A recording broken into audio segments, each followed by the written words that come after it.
আসসালামু আলাইকুম দর্শক, স্বাগত জানাচ্ছি রয়্যাল বাংলা টিভির সংবাদে। শুরুতেই থাকছে বিস্তারিত সংবাদ।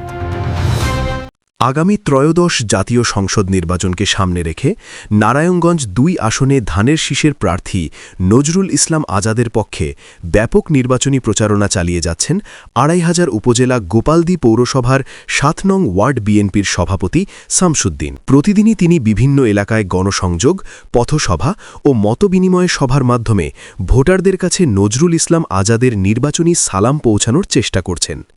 শামসুদ্দিন বলেন, নজরুল ইসলাম আজাদের প্রচারণার মূল লক্ষ্য জনগণের অধিকার, সুশাসন ও গণতন্ত্র পুনরুদ্ধারের বার্তা। স্থানীয় মানুষের সঙ্গে সরাসরি কথা বলে তাদের সমস্যা ও প্রত্যাশার কথা শুনছেন তিনি।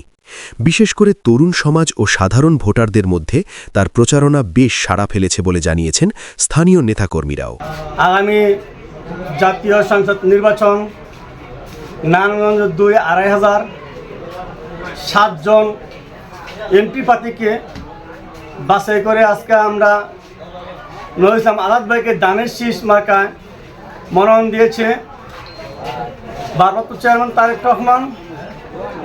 আমরা ধানের শীষ প্রতীককে ভালোবেসে নারায়ণগঞ্জে আমরা প্রত্যেকটি ওয়ার্ড, প্রত্যেকটি কেন্দ্রে যে প্রচারণা শুরু করেছি, আমরা প্রত্যেকটি ওয়ার্ডে আমরা লিফলেট বিতরণ করতেছি, প্রত্যেকটি ওয়ার্ডে আমরা ভোট সংগ্রহ করতেছি, প্রত্যেকটি ওয়ার্ডে আমরা গণমাধ্যমের উঠান বৈঠকে দূরে প্রত্যেকটি গ্রামে মহল্লায় আমাদের মুরব্বী সিনিয়র নেতৃবৃন্দ আছে, জিনিয়র নেতৃবৃন্দ আছে, সবাইকে নিয়ে আমরা ভোট প্রচারণা করতেছি।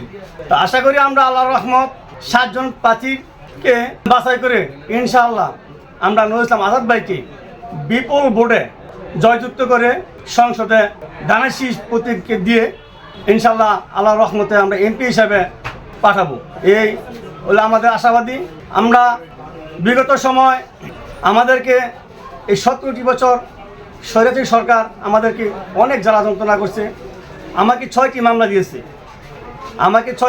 দিয়ে আমাদেরকে ২৫০০ থানায় নিয়ে অনেক মারপিট করেছে।